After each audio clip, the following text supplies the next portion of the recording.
everyone. I'm Rosie Ward, and this is Show Up as a Leader.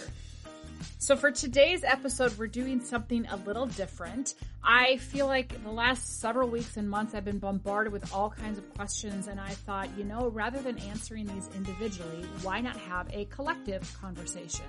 So I decided to put out an invitation to ask me anything to the Show Up as a Leader community, and there was a lot thrown at me. So this episode is for you. I couldn't get to every single question, but I tried to capture the ones that really represented a broad, collective set of questions that the community sent at me. And I'll probably do another one of these periodically, or if I have topics that I want to go into in more in depth, I'm sure I will do those. So we're taking a slight break from interviews, and we're going to do this. So thank you so much for your questions. And I'm just going to start to take them in order, and we'll just see what the heck happens. So I so appreciate all of you chiming in, and I hope that this is helpful for you. Okay, so the first question that was asked to me is, why should I still work to show up authentically when others are armored? And how do I do it? So there's a lot packed into that question. So let me start with, first of all, why we want to show up authentically. So if you've been following my work or following this podcast, you know that we define leadership as maximizing our positive impact on the world by becoming our best, fully authentic selves and supporting those around us to break past barriers and step into their greatness.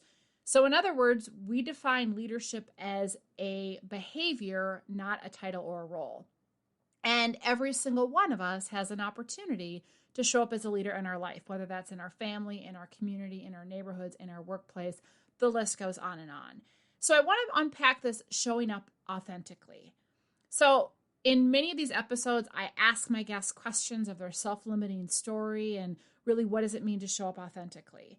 It's hard work to show up authentically because it's scary. When we show up as our authentic selves, we are being real. We are being true to who we are, and it makes us vulnerable. So I use Brené Brown's definition of vulnerability, where vulnerability are the emotions we experience when we are faced with uncertainty, risk, and emotional exposure.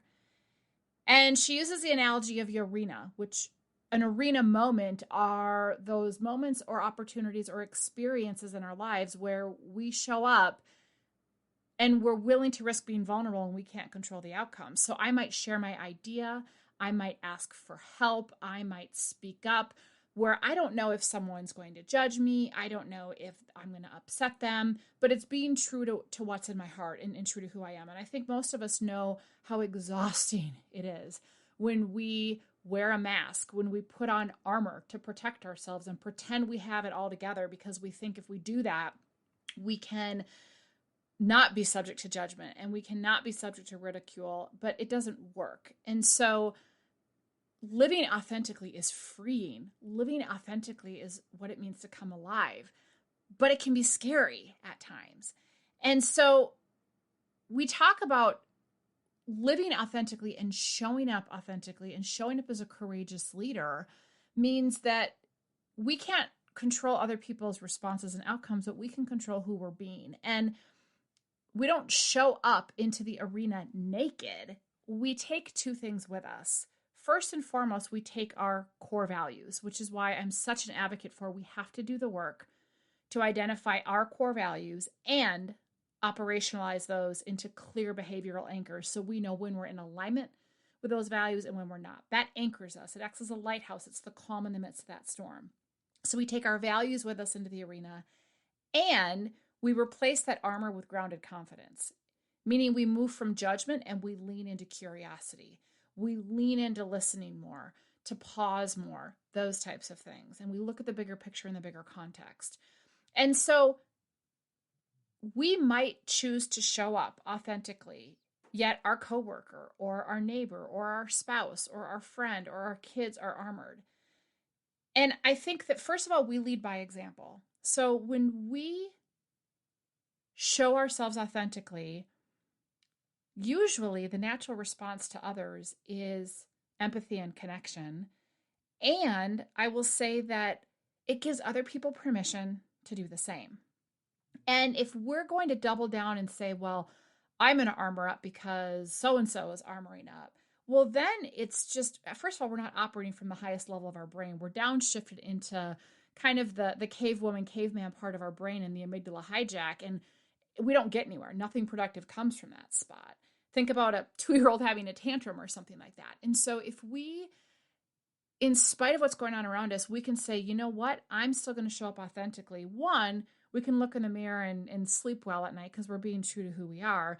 But it really sets a different tone. You think about kind of that pay it forward or ripple effect. And so I think that it's not always going to be easy because, let's be honest, there are some places that are not psychologically safe to show up authentically, where we have to be guarded. So we've got to know those nuances and balances. I think that we need to be very real. There are some places that we can't take off our armor. And there's some places that we need to be able to. And ideally, our home, we can, but not everyone's in that position. Ideally, our workplaces, I believe all workplaces should be a place where we don't have to armor up.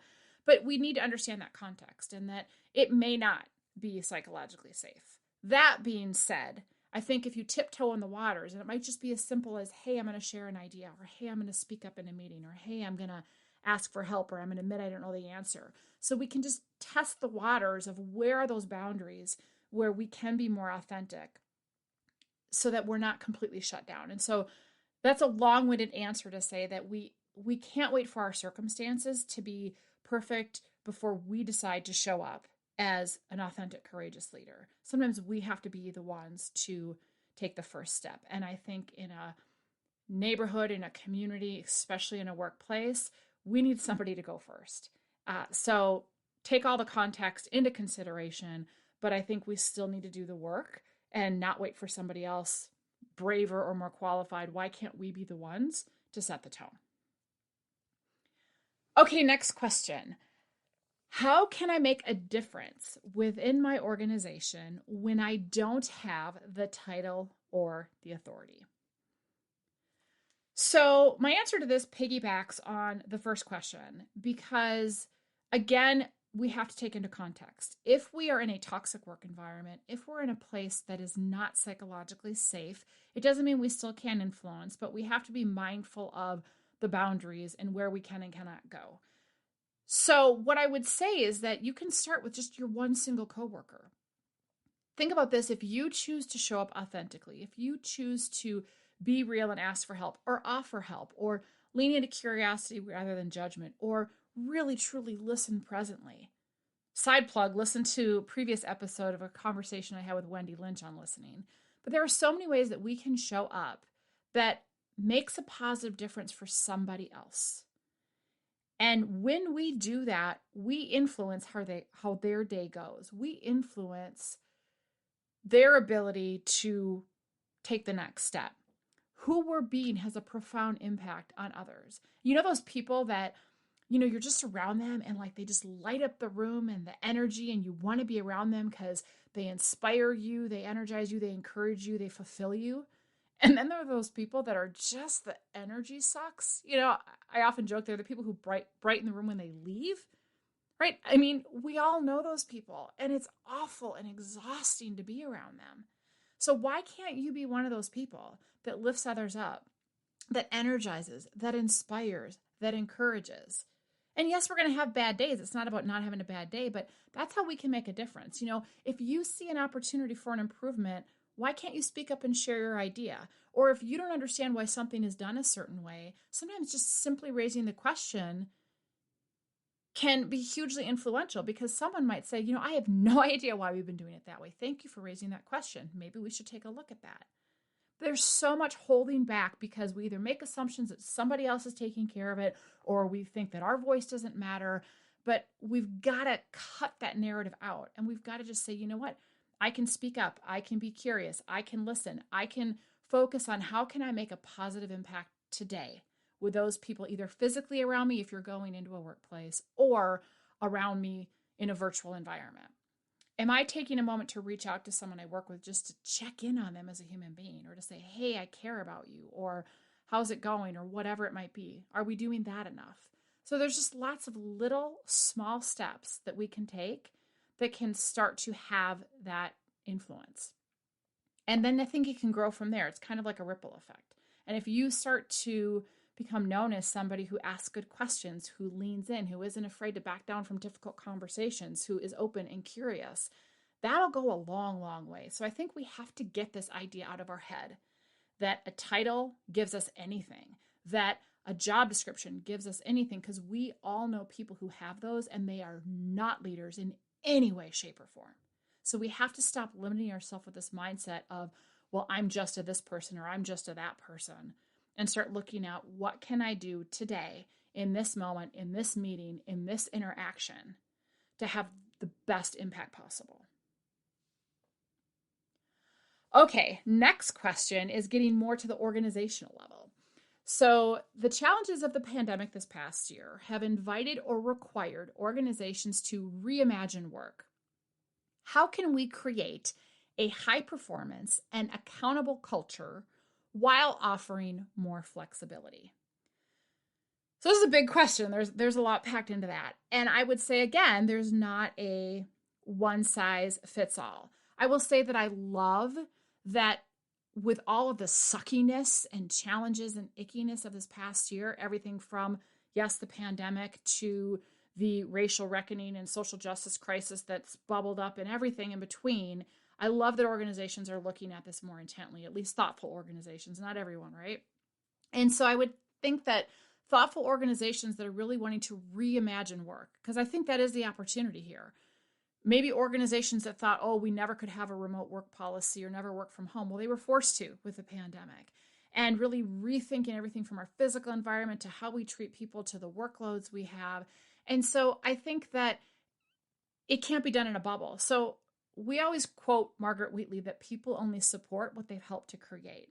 And I think if you're not reaching out and talking to your employees, having listening sessions and finding out what are their needs now, do they have kids that are still in hybrid learning? What have they found out about where they're most productive? And really finding a win-win for everybody. And maybe it's not going to be a one-size-fits-all, but really it cannot be done in isolation. It cannot be done with a bunch of senior leaders sitting off in a room somewhere. It cannot be done with some committee that was charged with this. It cannot be done without the input of the people whose lives it impacts.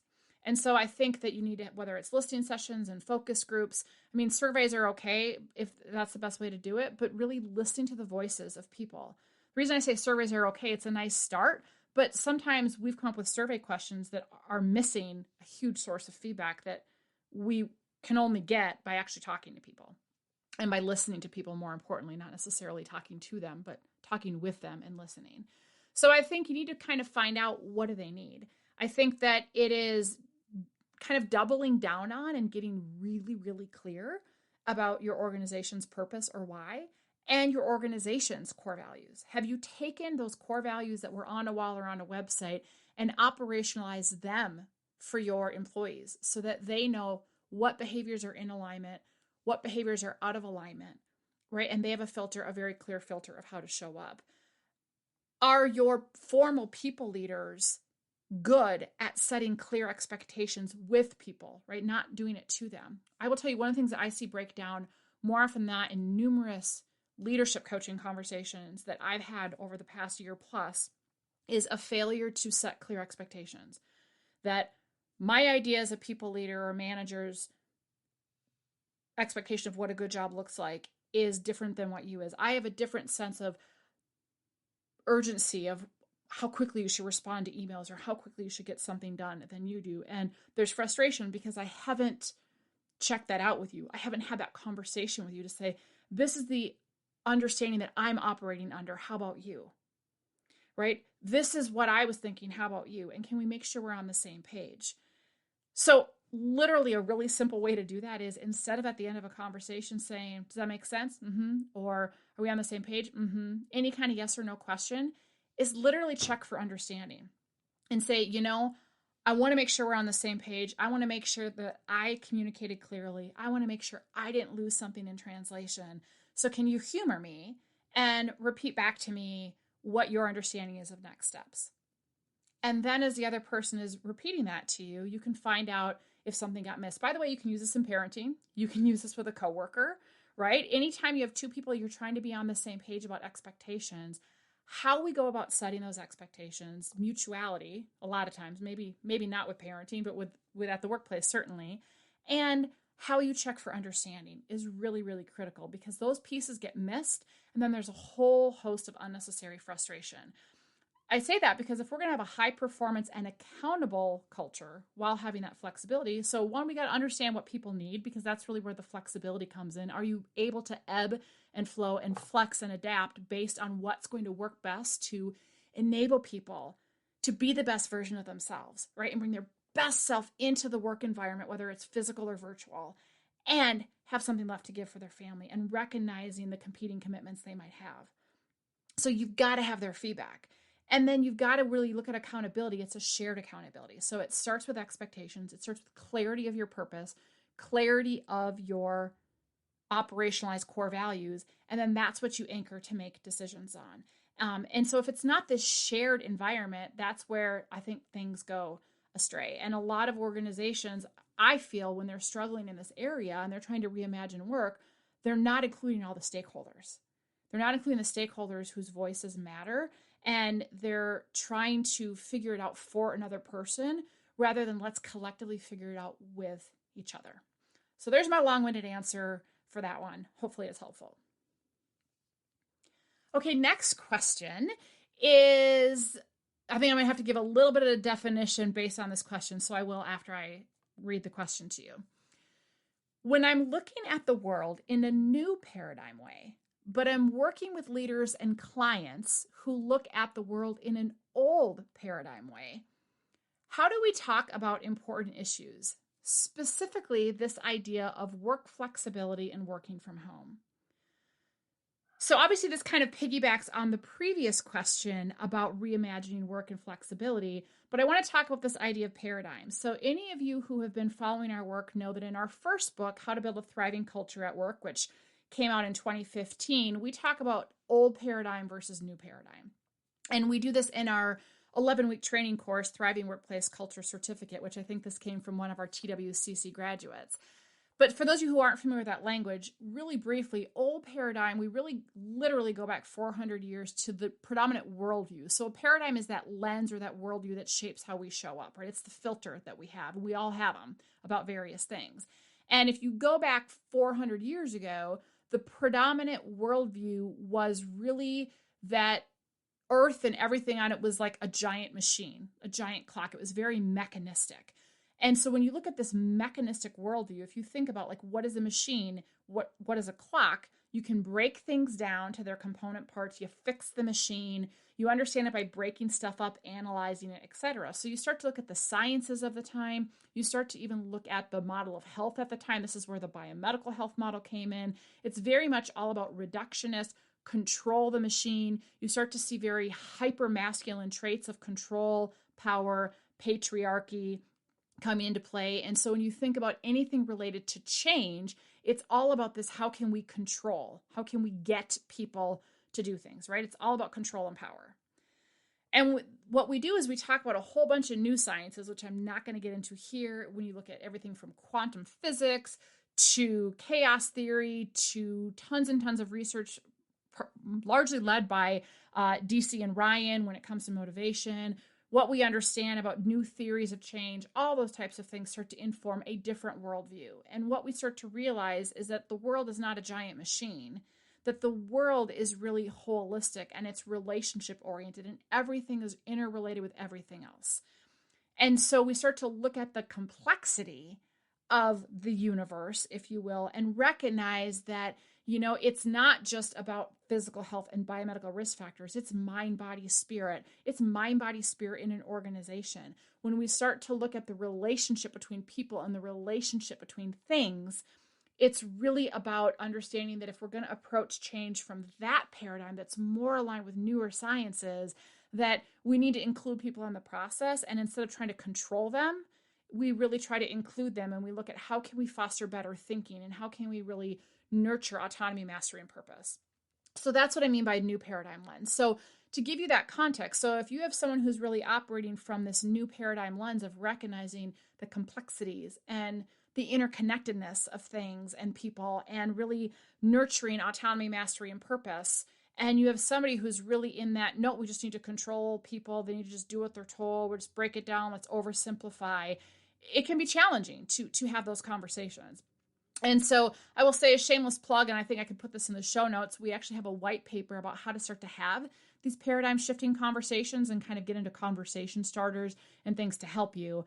That aside, and again, I'll put the link in the show notes, I think that you really have to always meet people where they are, and that people are doing the best that they can with what they have. And so if that's their paradigm, it's not making them wrong because it's their paradigm. It's recognizing that paradigms are really hard to change and they don't change easily. So instead of standing in rightness or judgment, I need to take a deep breath. I need to pause. I need to lean into curiosity and go, I wonder why they see things that way. Tell me more. Right? So if they're thinking about, well, people shouldn't be working from home, I'm making this up because I don't know the exact context around this question.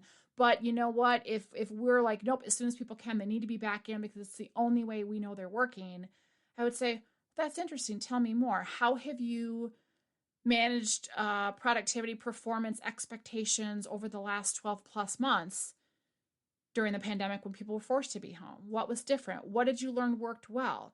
What did you learn didn't? And so I think leaning into curiosity in these questions and doing the, tell me more where you're coming from. Tell me how you see it. Tell me what's worked. Tell me what hasn't. Sometimes can reduce that defensiveness, can reduce that barrier to them be able to have some of those conversations. And then I would go back to an answer I gave earlier of, well, I get that you see it that way. Have you gotten that feedback from your employees? Or have you listened to what they want or need? And really just having a conversation that maybe there's an opening to say, because if we're not including people in that, as things start to open back up and certain industries and businesses start to rebound, if they were struggling, the talent pool is going to be greater and people are competing for top talent. And what if your best people left because they felt that things were too rigid here or they weren't listened to? So I would ask questions of, how are you listening to your employees? What kind of feedback have you got from them? What has you feeling like this doesn't work, or what has you feel like it does work? So I would approach those conversations with curiosity and questioning and inquiry rather than judgment. And I think then you might be able to at least have a space for some different thinking. So anytime you have two different paradigms bumping up against one another, trying to convince them you're right, trying to sell them, trying to shove something down someone's throat, let's be honest, if we're on the receiving end, not going to work so well. So listen, pause, be curious. You might have to have multiple conversations, but ultimately we have to meet people where they are and be curious about the lens that they are using. And again, that white paper might give some additional nuggets. So hopefully that's helpful. Okay, so there's another big question that came up. So I'm just going to read it. I was working with a team and inviting the moving forward / visioning discussion to help them move forward from this past year and really look at what's next. Yet there was incredible stuckness on the team with some negativity and victim mentality and saying that goal setting is really only for people who have privilege and money and don't have any obstacles. So the question is, how do you deal with that? Whew. there's a lot in that. So my first thought is, again, to move to curiosity. Well, for the person or persons that were really kind of pushing back, tell me more. Because what I hear is a couple things. One, it could just be someone who is really burned out. I think we have to recognize that this past year has been one trauma after another, and we know that mental and emotional health and well-being are struggling in our country and really in our world right now. And if we try to pretend that doesn't exist or, skirt around the issue, it's not going to do any good to anybody else. And we all respond differently in the face of stress and anxiety. Some people are over functioners. I am definitely one of those where I can just plow in and get stuff done. But it also means that I'm not giving myself the space to feel and to grieve or to have whatever emotions I need to have to actually process what the heck has happened this past year. I've had my moments, but that's what an overfunctioner does. And on the surface, they look fine. But on the inside, like, just wait, because something at some point is going to give, right? We can't, it's just like whether you've had a loss, whether it's a death of a loved one or loss of a relationship or loss of a job, or loss of a pet, there's grieving that goes with it. And if we don't give ourselves permission to grieve, it will hit us at some point. We can only stuff emotions down so long and so far before they've got to come out somewhere. And unfortunately, the only way through these emotions is to lean into them and work through them. So this is where I love Mark Brackert's work, Permission to Feel. Really becoming more emotionally literate is so, so helpful, because we have to learn how to name our emotions. We have to learn how to recognize them and then lean into them and be curious and process through them. We can't go around them and pretend they don't exist. And then you have other people who become almost paralyzed by the emotions, and you look at them and like, can't you do anything? They just kind of become underfunctioners. And either kind of extreme is not necessarily helpful, but it's very real and very human. And so I share all this because you don't know what someone's going through. You don't know what their experiences are like. But we have to recognize that there's a collective trauma at varying degrees that people have had over this past year and beyond, and that people are processing things differently, and people have different resources to be able to process these things. So we've got to just see them as a human being and think, gosh, they're doing the best that they can. I wonder what has them respond that way. And if there's burnout, we just recognize, you know what, if I am fried and I have no mental space to give anything else, the last thing I want to think about is yet another change. Or last thing, I can't even think past tomorrow, let alone what do I want things to be like a month from now or a year from now. I literally, that part of my brain is not working right now. Because all of that comes from this prefrontal region of our brain. I'm going to oversimplify things, but comes from that region of higher level brain functioning, if you will. And when we're in chronic stress and burnout, that part of our brain is purposely not working very well. We are into the caveman, cavewoman, that amygdala hijack part of our brain, that fight, flight, or freeze, right? To try to help us survive and help us just cope in the moment. So no, I cannot vision. No, I can't even think, because I literally don't have the capacity. So that's my first thing as I go into, might there be some burnout? And can you just, give them space and go get it? Might be hard to see that, or tell me more. That also then leads me into the second thing that comes in my mind when I hear that is, might there be some instances of chronic scarcity going on? So in a previous podcast episode, I interviewed Linda Riddell, who has a wonderful experiential game, if you will, called Getting By, and really talks about the cognitive load for people living in poverty with this chronic scarcity mindset and all the different things that it's not just about money, it's all these other things.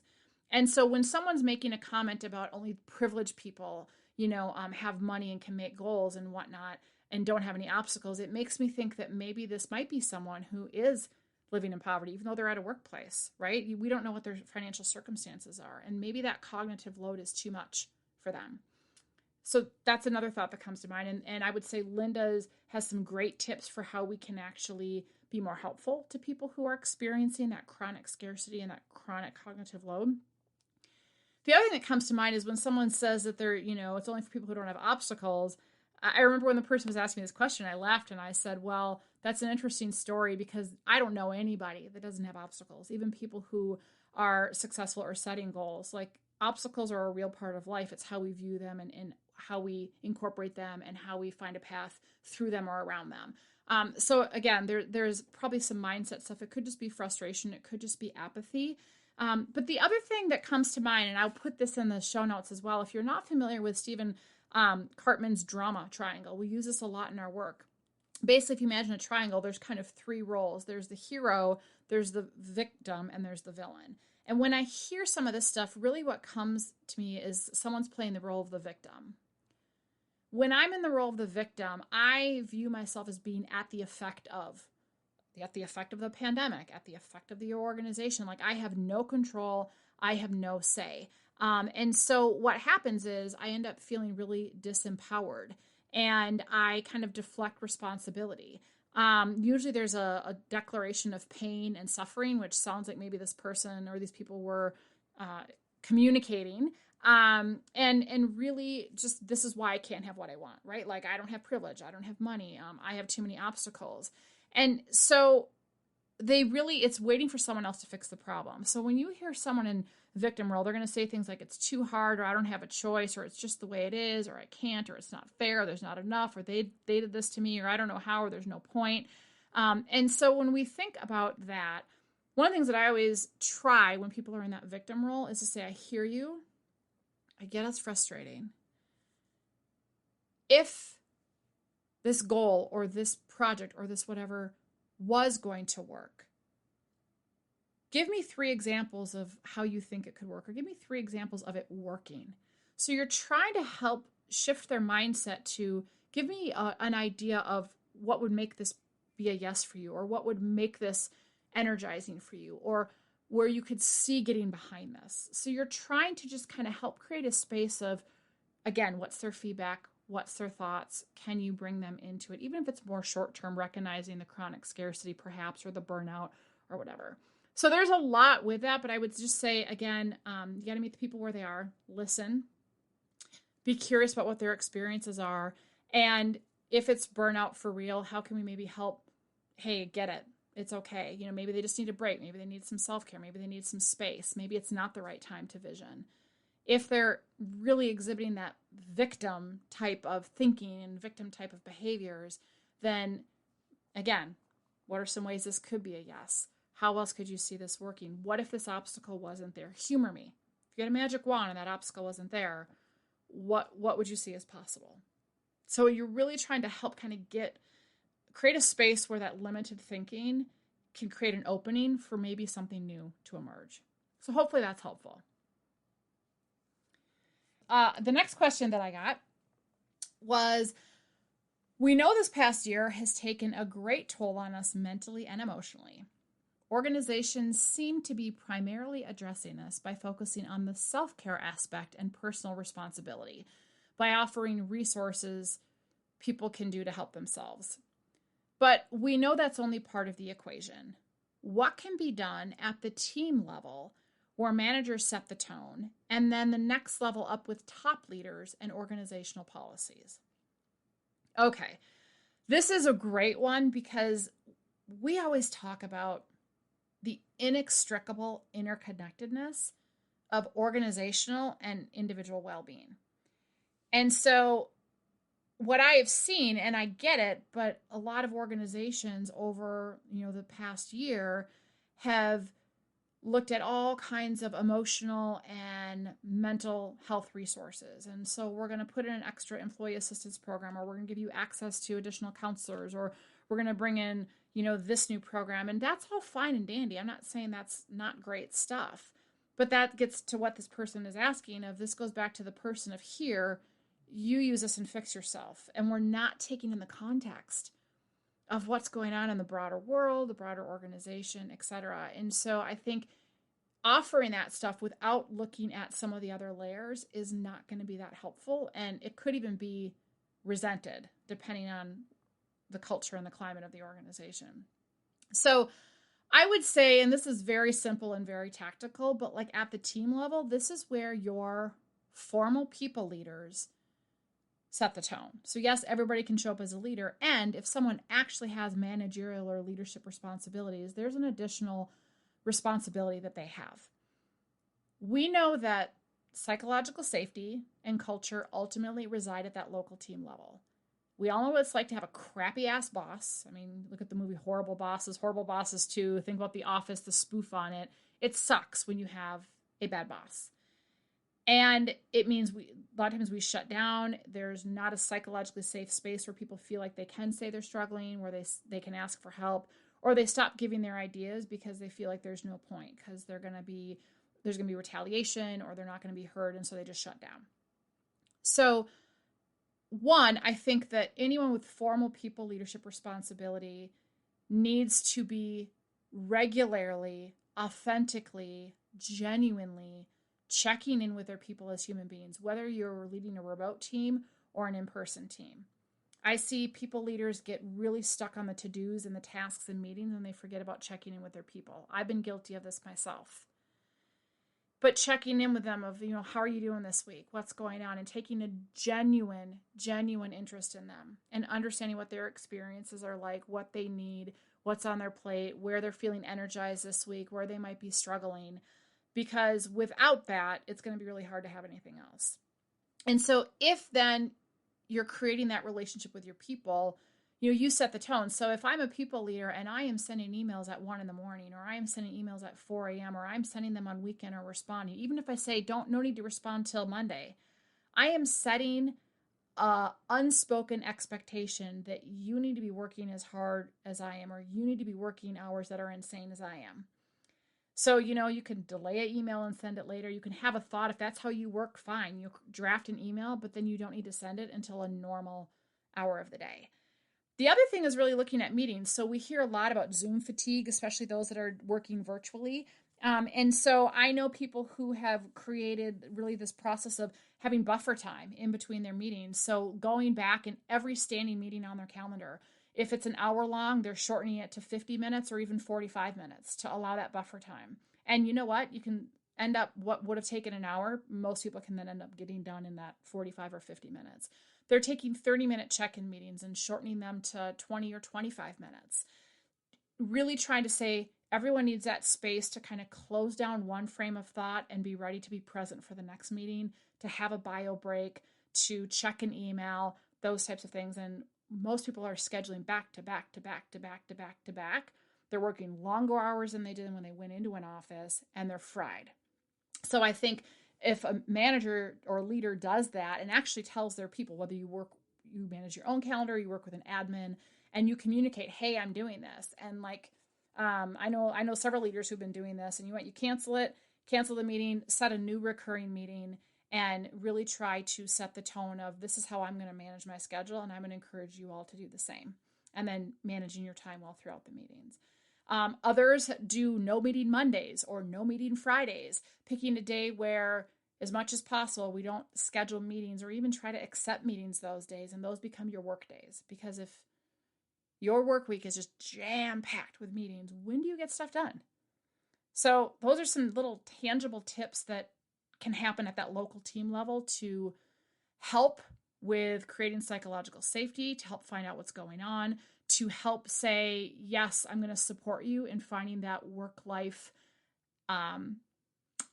integration, that work-life harmony, and really trying to support some processes and procedures to help you have some structure that works for you.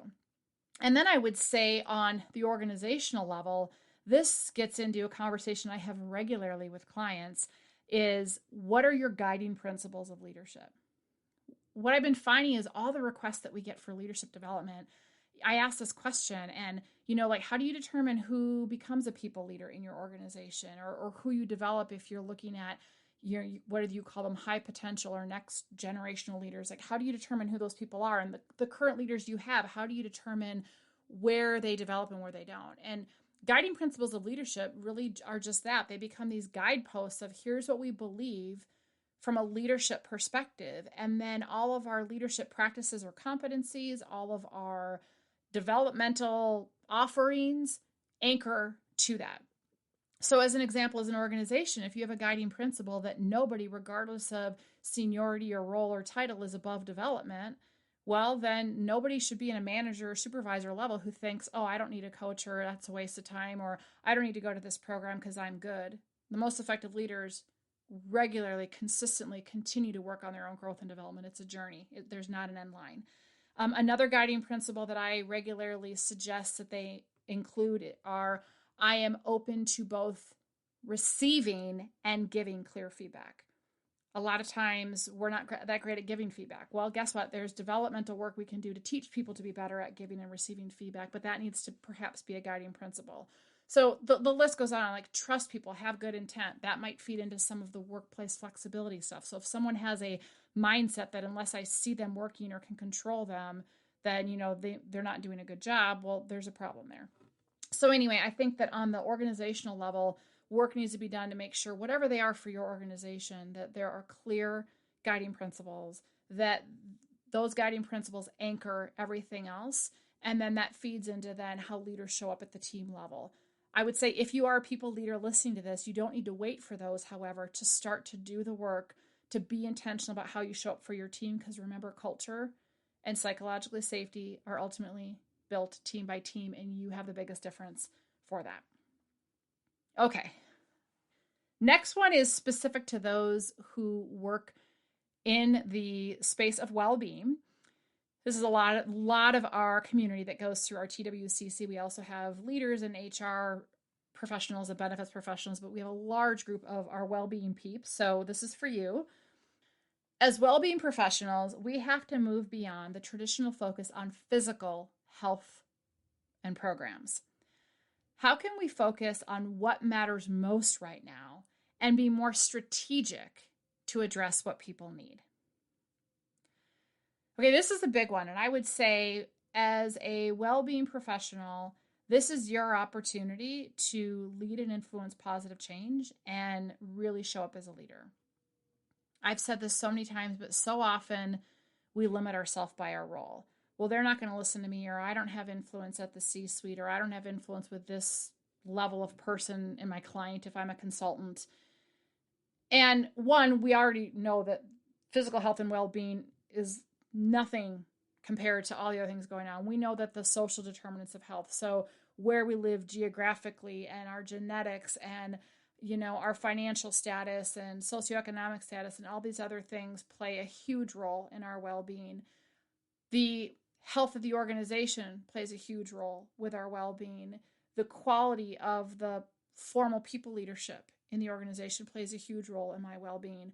How much broccoli I'm eating and how many steps I take, is that important? Yeah, it's a microcosm of importance compared to everything else. And so I would say that even though the temptation is still to do these biomedical risk factor programs, so if your organization is still making you take an outdated health risk assessment and take your blood and shuffle you into these programs to get you to get more steps and move more and eat more vegetables, like it's time to come into the 21st century, because that stuff does not work, and there's lots of non-vendor sponsored research that shows that. That set aside, I think as well-being professionals, you got to start by building relationships. We always say this isn't a solo journey. So who can you start engaging perhaps in those paradigm shifting conversations? Are you listening to the employee population and having, again, listening sessions and focus groups with them about what matters most to them, right? So just like earlier when we were talking about the flexible work arrangements and what do they need, are we asking them what matters to them? Maybe what they want are some financial well-being resources. Maybe they want some boost and enhancement in their career and development. Maybe they really are feeling disconnected and they're wanting more emphasis on how can we socially reconnect with one another as human beings, because we've been so isolated this past year. And so I think rather than thinking about things at a programmatic level, like what do they need and what's a short-term program or intervention we can put into play, I think it's listening to what they need, looking at the bigger context, and then you have to engage other stakeholders to say, okay, as we look at, for example, maybe returning back to the workplace, or as we look at reimagining our work, or as we look at kind of what this means for our organization, as we are doing that, are we also considering what people need to be well and whole? Right? To be able to help us further our purpose, to help us live into that reimagined future. And if we're not supporting them in what they need to do that, it's going to not work so well. And so I think if you want to look at how do you be more strategic, it's, are you asking those questions to understand what the end users of programs and policies and resources want and need? Are you taking a good hard look at, just because you had a program or a strategy in place or were locked in with a contract with a vendor or provider, it's time to rethink everything. And it's time to really look at what is going to make sense and have the conversations with people who are helping to guide the strategy, who are working with people leadership, with onboarding, with recruiting, and start to have a collective conversation about the human experience at work. And from the well-being lens, it's what does it look like to help them be as whole as possible in that experience? So I think it starts with the building relationships, having the conversations, and being willing to take a step back. And you know what, even if you created those programs, to hit a pause button and go, just because we were doing this, like let's just hit a reset button and imagine we have a blank slate. I think I wrote an article about this. I'll put a link in the show notes. Okay, and then last but not least, speaking of purpose and operationalizing values, the last question I'll address for today is, if I have done the work to clarify my own personal why, how do I align it to the organization's mission, vision, values, or their why? So this one is interesting because I think it depends on the organization you work at. So first of all, if you've done the work to clarify your own personal why and your how and your what, like your lighthouse, basically, awesome, golden, makes such a huge difference. As a plug, we now have our public offering of Build a Lighthouse workshop, which I'm super, super excited about. I'll also put a link in the show notes, but it's transformative. It's a game changer. And whether or not you work in an organization that has their own clarity, to have that for yourself is awesome. So let's say you've done that, or let's say you come to our workshop or you've done other work and you have that for yourself.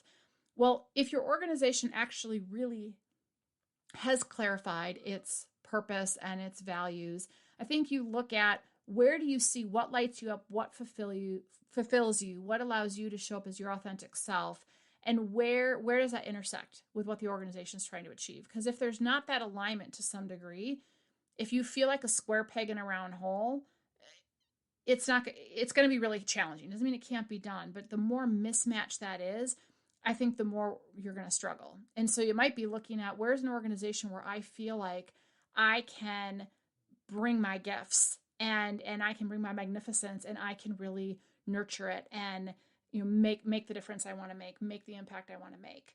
And when you feel that synergy or you feel that alignment, it's so different and it's so rewarding. So I think if you're struggling a bit, it might be looking at, well, what's the backstory of the organization, even if what do they say their mission is, or what do they say their values are, and where can you see that alignment? And maybe having a conversation with your colleague or a conversation with your leader about where you could see yourself adding more value or what lights you up. If it's safe to do so, I know with people that I've worked with, I've asked them to just bucket out their work and say, what are the things that are on your plate that fulfill you? List them out. What are the things that are on your plate you're neutral about? You could go either way. And what are the things that are on your plate that actually drain you? Right? And if you start to look at, if there's more things on your plate that drain you or then fulfill you, that's a little unsettling, and maybe there's an opportunity there. But then the last bucket I ask people to look at is, okay, if it was there, what's an opportunity where you see you could bring more value, or you could leverage more of your gifts, or do things you're not doing now that interest you? And you just kind of are mapping this out. And if you do that, one, you'll get clarity for yourself of kind of where's their alignment or not, or missed opportunities. And then if stars align, hopefully you can actually use that and have a conversation with whoever your leader is about, I was just looking at my work, and most organizations, if they're decent, want to nurture the good people that they have and help them find ways to leverage their strengths and leverage their talents. If it's a toxic organization, again, maybe you realize there's a lot in that bucket of what I don't like doing, and I don't see an opportunity to have that conversation here. Well, then you might have to figure out a survival mode until you can find a better spot, which sucks in the meantime, but that's the reality. Or, maybe you realize, I got to start looking. I think we have a section in our book, Rehumanizing the Workplace, that addresses the should I stay or should I go? And I'm a big believer of, if the work environment is okay, even if it's not perfect, and they're trying to do the right things and they're working, and you feel some energy where you think you can make a difference, you think you could influence positive change, then maybe you keep at it until you're just exhausted, or you feel like you're beating the head against the wall, or you're not seeing momentum. If it's a toxic environment, you don't feel you can make a change anymore, your list of parsing out your work is so full of things you hate to do, and it's an energy suck, then maybe it's time to look at what's next. Okay, so then the last request for me was, I ask these questions of all of my guests, and so it's only fair that these get turned on to me. So the question that I ask all my guests, that I guess now I'm asking myself, what's a self-limiting story you tell yourself? And how do you move beyond it so you can still show up as a leader? I will tell you, as much as I have done this work on myself, I always say I'm an ongoing recovering perfectionist, and I'm an ongoing recovering people pleaser. So I think the story that I tell myself still is like, it's not going to matter, or I'm going to do this and it's not going to make a difference, or who cares, or who am I to do this? I have this narrative of like, who gives a rat's behind, Rosie, you're going to put all this effort, no one cares, whatnot. It doesn't matter anyway. So when that shows up, How do I move beyond it? I think you know what I do is I have a folder in my email in all my drives that I call warm fuzzies. And when someone has sent me a really nice, like you're making a difference or whatever it might be, I keep it in there. I also have a file folder with handwritten cards that I've been given over the years. And I will say when I'm having a crappy day, when that narrative is just trying to take over, I usually will take a deep breath and I will boost myself with one of those warm fuzzies and remind myself, you know what, Rosie, this makes a difference. Even if like one person listens to your podcast or you help one person with that program, that's going to have a ripple effect. So get over yourself. So I kind of have ways to boost myself up. So telling you, if you get down on yourself, if you don't already have it, keep a file folder somewhere, keep a warm fuzzies file when you have those days. What's impactful? What's one impactful way that you are showing up as a leader at work these days? I would just say that I feel like I am just really trying to speak straight and I am leaning in with curiosity, but I'm really practicing the clear is kind mantra. And I'm really also trying to practice the boundaries mantra or boundaries practice and modeling what I ask other leaders to do, modeling what I think is really important.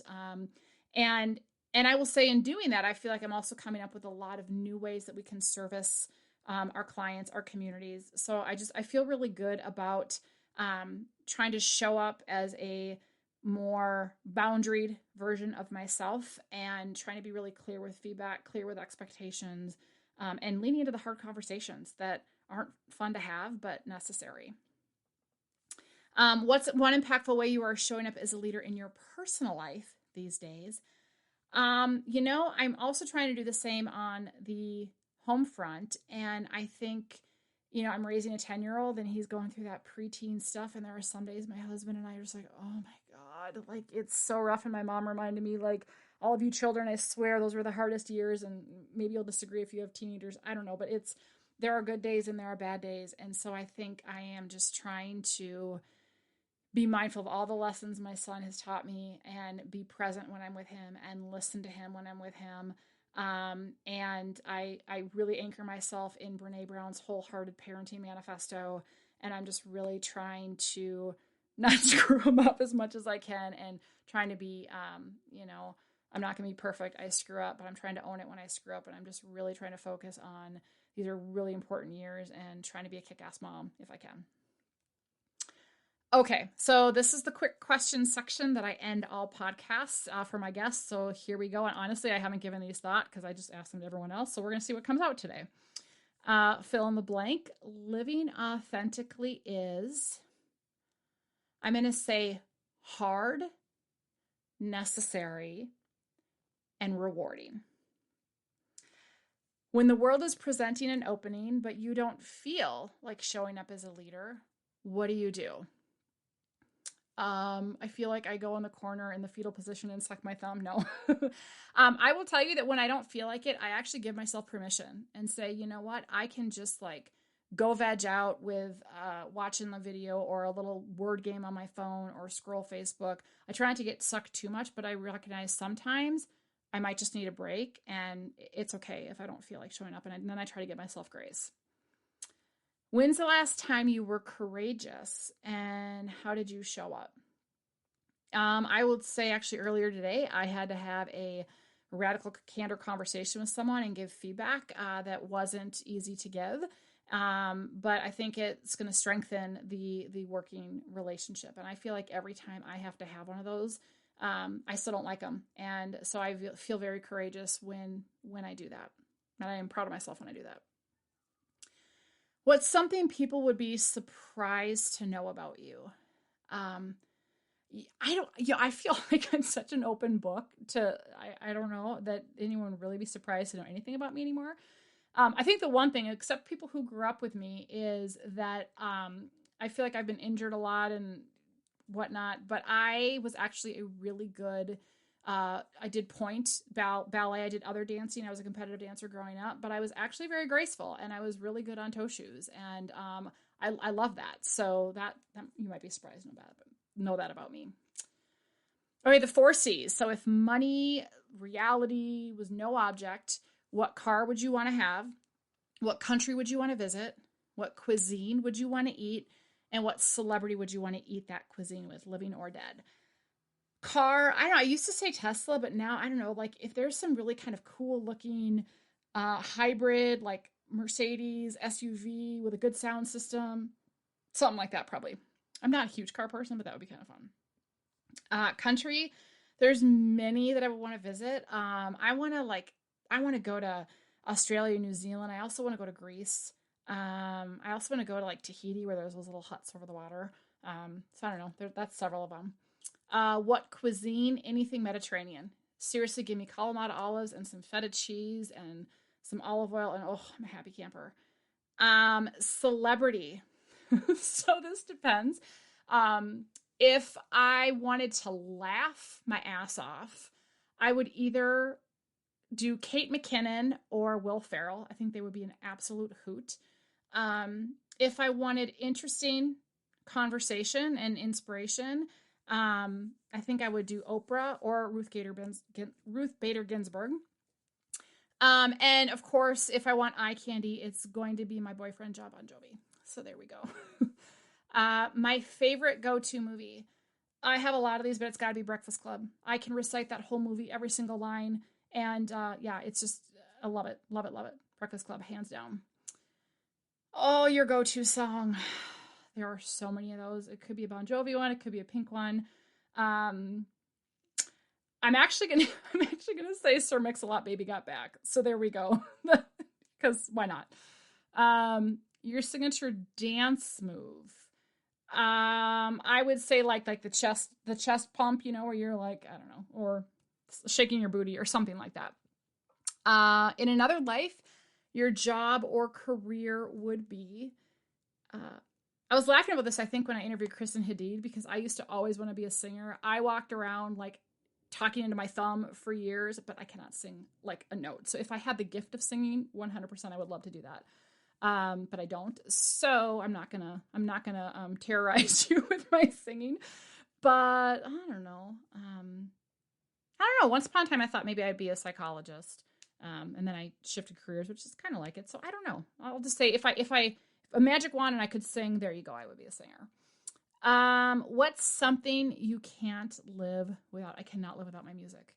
Like, music makes my world go round. My life is a soundtrack. Like, I can make you a soundtrack or a playlist for any occasion. I cannot not have music. Like, oh my goodness.